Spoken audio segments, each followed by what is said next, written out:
Hello, it's Dr. Geoffrey here. And thank you for joining me again. The world has changed and the world is changing fast. To introduce myself, I am Geoffrey Mount Varner, an ER doctor, crisis and split second decisions expert.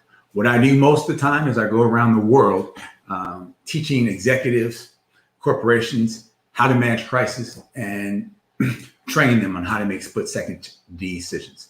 But as a result of COVID, I find myself also training smaller organizations as well as families, because after all, during this crisis, we are executives within our own household. Again, we are executives within our own household, which means that we are leaders within our own household. And often people don't lead because of the fear of the consequences of leadership.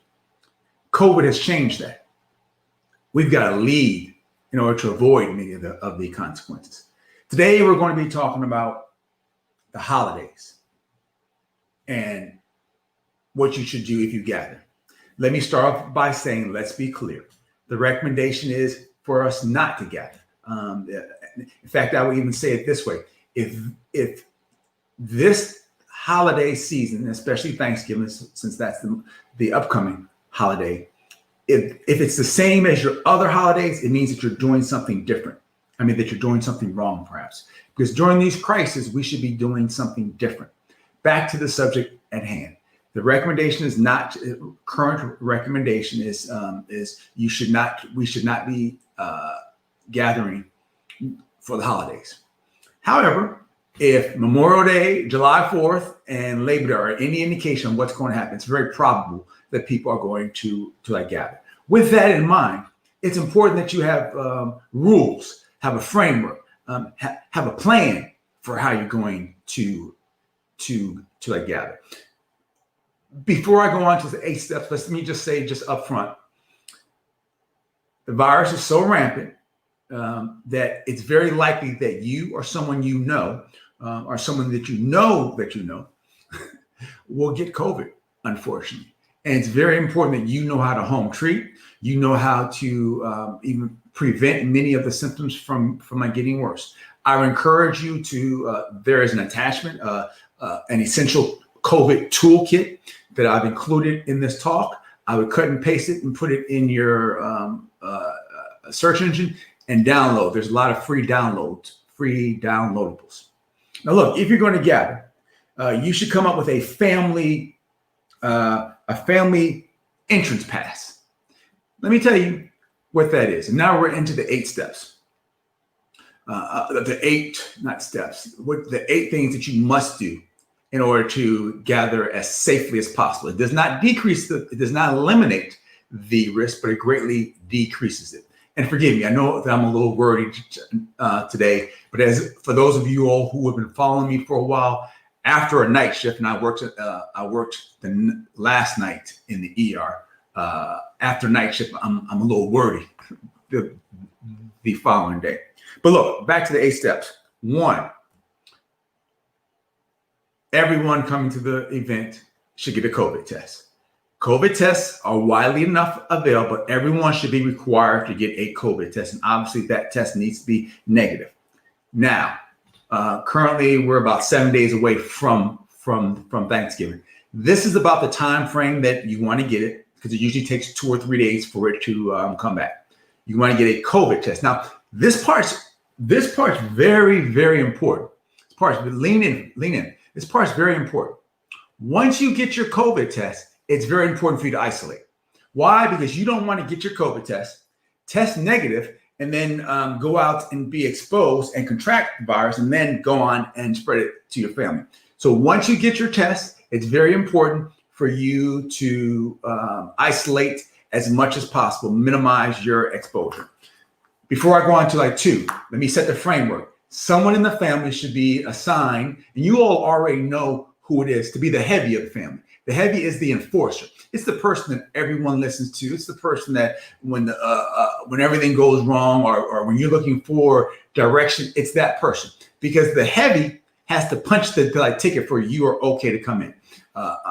And the heavy's got to be strong enough that if somebody travels and they've gone through great efforts to get there and they don't have their COVID test done.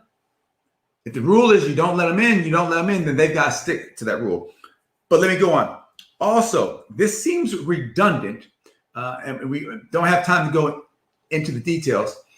You should, to be super safe, you should quarantine yourself even 14 days prior to everything. 14 days prior to everything. I know it seems different, but quarantine yourself. Take your COVID test on the 7th day, still quarantine. Then number 3, limit the number of out-of-town guests. Actually, the recommendation is no out-of-town guests, no out-of-town guests. If someone's traveling far, they're not allowed to come, even if they have their ticket. They should not be allowed to come, but that can be a family decision. On arrival to the event, everyone gets their temperature checked. And the rule has got to be, if someone has a temperature, whatever you all agree, you can look at the CDC site. In our family, we're using 100.3. Anyone who's above 100.3, they're not allowed entrance. Consider them someone who can infect the family, such that those who are at the Thanksgiving event may be the same ones who are at the funeral around Christmas because of what happened during Thanksgiving. Take your temperature on arrival. Anyone who's above whatever you all agree to, they are not allowed in. Everyone at the event must wear a mask during the entire event. You must wear a mask during the entire event, except while you are eating or drinking. Everyone must wear a mask during the entire event. Yes, this is even when you're known to have had a negative COVID test. Then number 6, windows must be open during the entire event and fans going. Why? One way to decrease the likelihood of you or anyone else contracting COVID is decreasing the concentration of COVID in case anyone there is positive. And the way you decrease is ventilation, circulation. Having open outside air with great circulation using the fans is extremely helpful.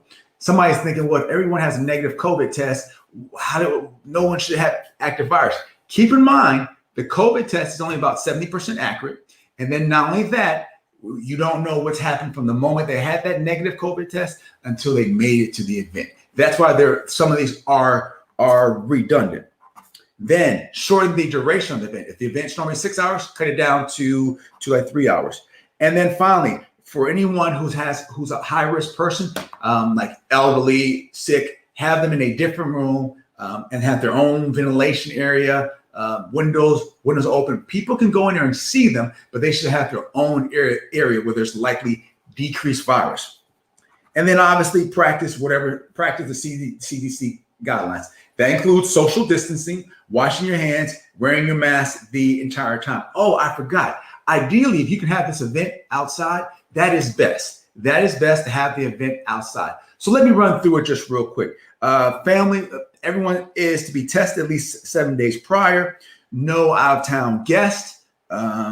People should isolate at least 14 days prior to the event. Number 4, be sure to check everyone's temperature on arrival. Number 5, everyone at the event must wear a mask except while eating and drinking. Opening the windows during the entire event. I know it's going to be a little chilly, and have the fans going as well. Shorten the duration of the event. Have a separate sitting area for people who are high risk. Make sure that area is well ventilated, and then practice CDC guidelines. And just in case someone in your family does get COVID, I would encourage you to download the bit.ly attached to this, and so that you are prepared. Right now, this is about the decisions that we make, especially the split-second decisions. Also attached to this is where you can learn more about training your mind to make split-second decisions.